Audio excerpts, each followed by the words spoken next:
At the newspaper issue seminar, there were several schools that shared the same issues, things such as censorship, under-interest, and under-budget. And at our school, our main problem is censorship. We have to go through prior review, so anything that we want to get put in the paper, our administration has the right to look at first, and they also have the right to pull out whatever they want. My issue at my school is the lack of interest from our student body. And I'm going to start by saying, because I've noticed that a lot of schools here don't do this, that we do charge for our newspaper because as far as I know, we have a very small budget, and I live in a kind of small town, so there's not much revenue. Yeah, there's not much ad revenue. I'm one of the Rachels from Rochester Adams, and I kind of have those problems and more. We're in a really competitive area, and I know Rochester's here and Stony. I don't know if they're here, but we don't have any money. We don't have a budget for us cut out at all, and we've got two really competitive papers in the area that it makes it really hard for us to get ads. And that drives us to a lower paper. We usually do 8 pages, and at least one is full of ads, probably 1.5 at least, and that's not enough money. We have quite a few problems with our paper. Starting off last year, our advisor of 3 years was let go.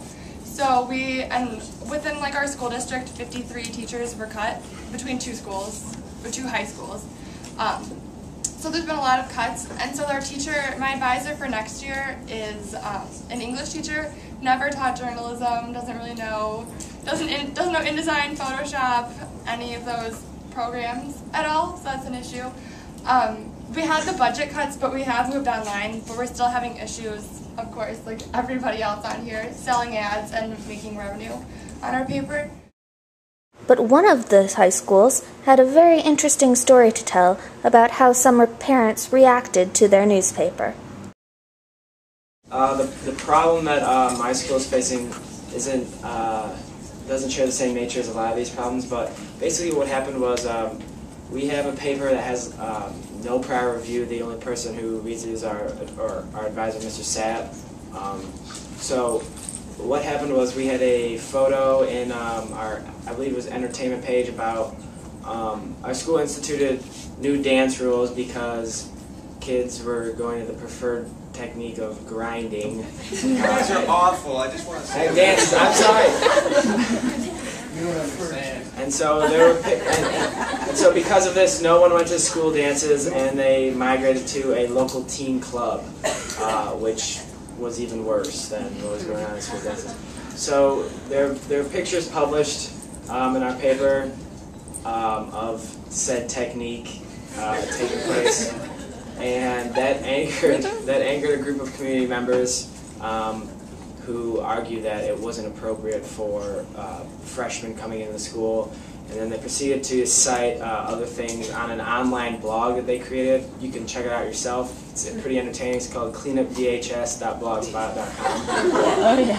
Cleanup DHS, CLEAN, up DHS.blogspot.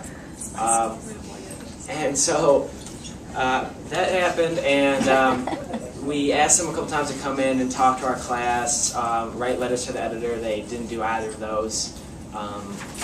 So right now, that brought up our school board's decision to review the policy and look over whether or not we're going to have a less restrictive policy where basically Mr. Satt and whoever's editor-in-chief is the person who controls the paper.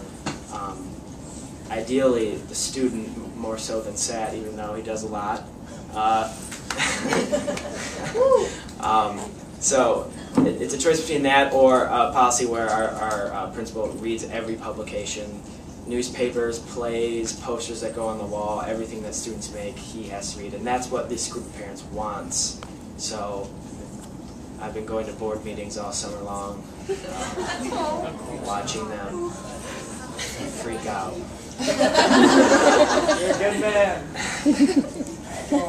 So, yeah, I guess, feel free to. Sorry. I don't. There's not much that we can do right now besides attend the board meetings, but basically what happened when we first started going to the board meetings, a lot of Dexter students showed up. Some parents had these t-shirts made that says, "I'm proud of the DHS Squall." It's got a little reporter's hat, and it says Squall on it. Things like that, a lot of support from the students, and it kind of impressed the board members with the fact that you have these parents who are saying teenagers aren't responsible enough to run a paper. You can't give control of the paper to teenagers. You can't trust them. And then we had the community kind of press back and say, no, this is a very small minority of people who think this. The Squall has actually helped the community. And a lot of parents said, wow, I really didn't know that these kids were going to this dance club. I'm glad my son brought it home. Now I know about this dance club, so when he says he's going to the school dance, I'm going to make sure that he actually goes to the school dance, because 4 people went to our school dance after the rules were issued. And Chrome the Club had about close to 1,000 guests. All right, so Alex doesn't really have an issue that he needs an answer to. If you guys have got questions or want more information, yeah, there's a lot of funny stories. So if you have questions. I was gonna say, I think the hardest part is that it's just irrational responses, because it went from being about the paper to about the artwork in our school to just that Dexter's a horrible, awful, dirty place. Yeah. So I feel like we're dealing with irrational parents. I go to Dexter. I feel like we're dealing with irrational parents, and it's hard to fight back with people who aren't even thinking about it logically to begin with. Okay, think about it. The pictures are supposed to represent what's going on in the story. The pictures are supposed to kind of affirm and portray what the writer is trying to paint in the story. So if you have pictures of students standing in line to buy tickets, hanging out, sitting down, it's hiding the reason why they're going there in the first place. You can have pictures of students standing in line at a school dance, but the ugly truth is that this is why they're going there, and so it has basis, but I think people were just kind of too shocked maybe to even look past it.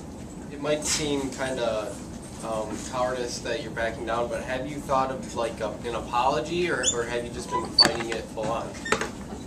I think we would apologize if we felt that we were wrong in any way. Right. No, I understand that, because I don't think you're wrong at all. But right.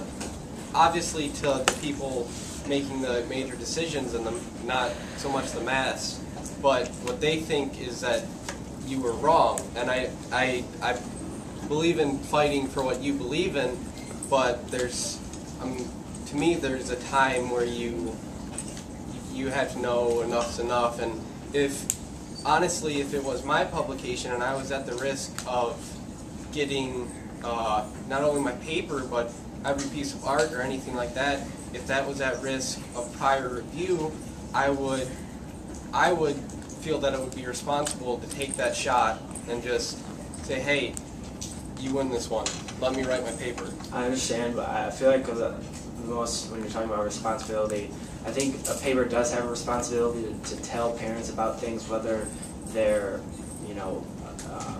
highest graduation rate, your school's doing really well on that, or whether your school has a drug problem. The paper has to be responsible, and you're gonna win. We better win. I I've spent like 6 hours too many at board meetings.